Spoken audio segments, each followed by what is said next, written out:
ومن يطع الله ورسوله فقد فاز فوزا عظيما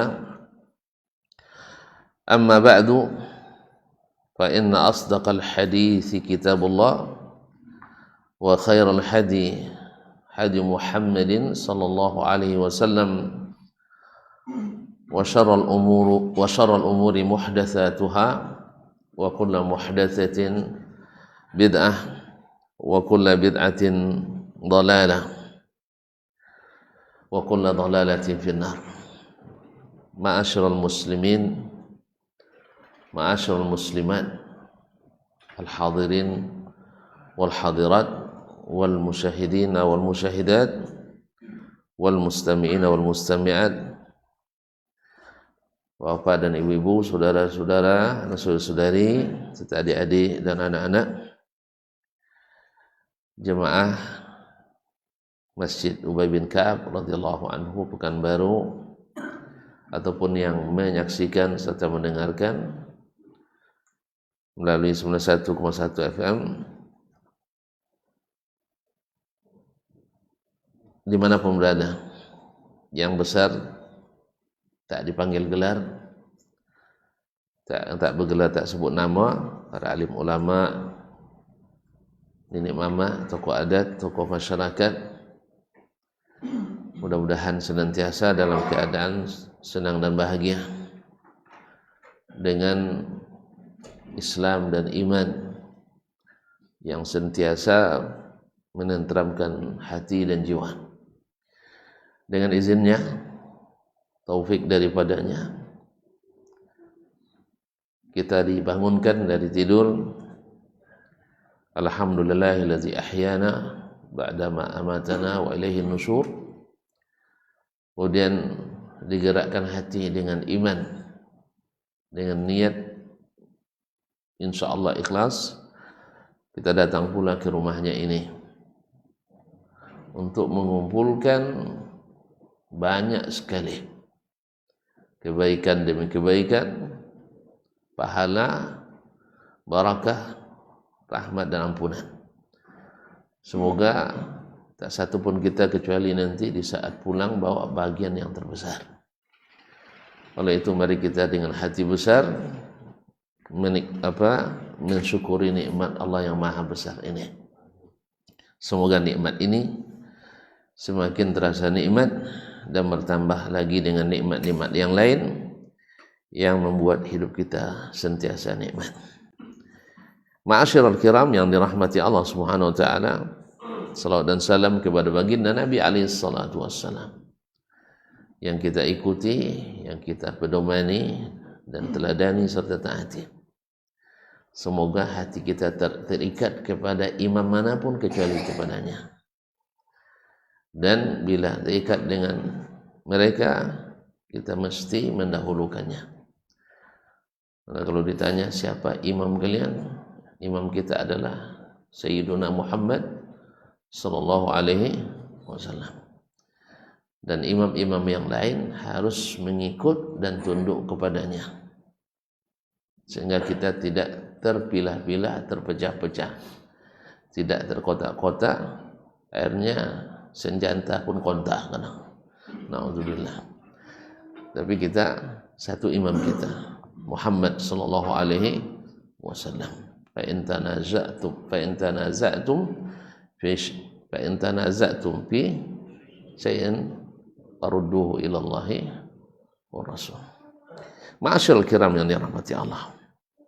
Semoga cinta kita kepada Nabi, kepada alul baitnya, kepada para sahabat dan tabi'in dan siapapun yang punya jasa besar menyampaikan ilmu ini kepada kita semakin dalam. Bapak dan ibu, saudara-saudari yang dirahmati Allah, selesai beliau membahas bahwa setiap makhluk itu memiliki ajal, yaitu batas yang sudah ditentukan, yang tidak bisa dicepatkan dan tidak pula dilambatkan, walau hanya barang sesaat. Berarti kita sedang berpacu dengan waktu, dan sayang waktu itu berjalan tanpa bisa kita kendalikan pula. Siapa yang lambat digilas, dan siapa yang tidak menggunakan dia dipedayakan. Orang Arab mengatakan al-waqtu kasayf illam taqta'hu qata'ak. Waktu itu seperti pedang, dan bila kau tak gunakan untuk tidak menggunakannya untuk memancung, kamu dipancungnya. Begitulah cepatnya.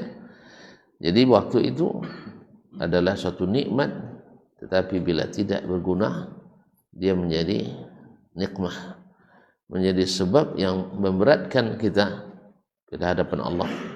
Wajar Allah bersumpah dengan waktu, wal asri innal insana lafi khusr illa alladzina amanu wa amilus salihat wa tawasaw bil haqqi wa tawasaw bis sabri. Ma'asyal kiram dirahmati Allah. Nah, waktu yang sedikit itu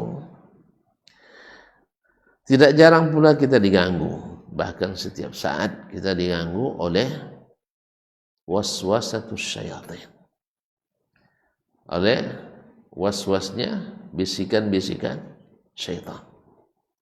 Maka di antara akidah yang harus selalu diyakini kemudian dipegang, bahwa kita dalam hidup ini ada segolongan, bukan banyak sekali syaitan. Katakan syaitan itu maknanya adalah ya'ti bisur'ah wa fi khufyah, datangnya cepat dan tersembunyi. Makanya kerjanya bisik-bisik,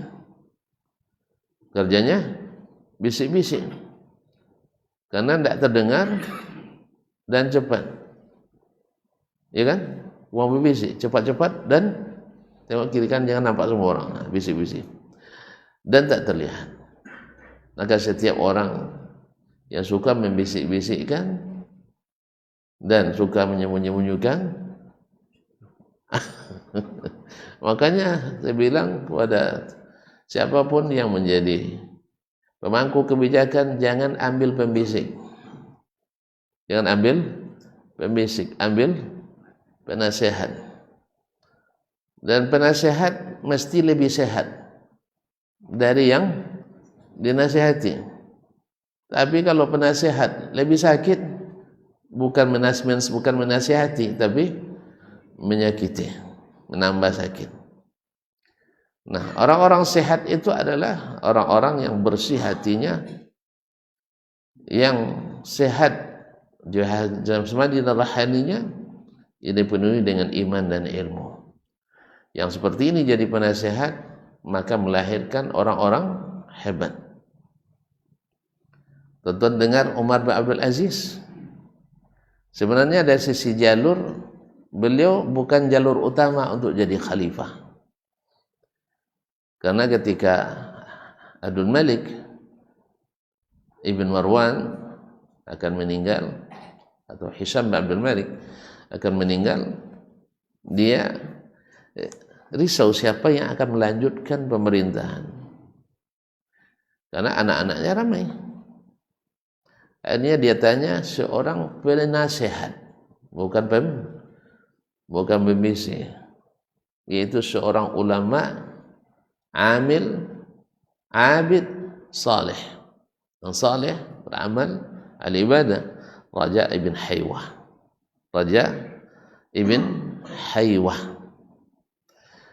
Dan Raja ibn Haywah memberikan nasihat karena dia tidak punya kepentingan. Jadi bukan orang yang banyak duit yang dicarinya, atau orang yang ada kemungkinan dia diangkat. Ini pentingnya punya penasihat yang saleh, yang alim, dia melihat dari sisi ilmu dan dari sisi kemaslahatan bagi umum. Maka dia bilang, kalau engkau ya Amirul Mukminin nak nyaman di akhirat dan pembangunan umat Islam ini semakin bagus, maka pilih orang saleh, pilih pemimpin yang saleh. Katanya anna lana dzalika, siapa orangnya yang bisa kita tunjuk? Maka setelah dapat pertanyaan itu, raja kan dia tahu siapa-siapa di antara keluarga kerajaan itu yang memenuhi kriteria, yang juga punya keimanan, pengalaman dan track record yang baik. Maka alaika bi Umar bin Abdul Aziz, maka pilihlah Umar bin Abdul Aziz. Pilihan yang tepat dalam waktu yang cepat, dan alhamdulillah membuat umat benar-benar kepada Allah dekat. Hanya 2 tahun 5 bulan 5 hari, tidak perlu 2 periode, tidak perlu 30 tahun, tidak perlu ini dan itu. Hanya 2 tahun bisa mengembalikan segala yang tidak lurus menjadi lurus, segala yang menyimpang kembali ke jalan utama. Dan bahkan di hari beliau dilantik, serigala-serigala pun berhenti memangsa secara zalim gembalaan-gembalaan kaum muslimin. Masya Allah, binatang pun bisa jadi adil jadinya, ya akibat pemimpin yang adil tadi. Berujung kepada penasihat, bukan pembising. Nah, nauzubillahi min waswasatis syayatin. Nah, di antara keyakinan kaum muslimin, kata Syekh Ahlussunnah, wa ya'taqiduna anna Allah Subhanahu wa ta'ala khalaqa asyayatina. Mereka meyakini, siapa mereka?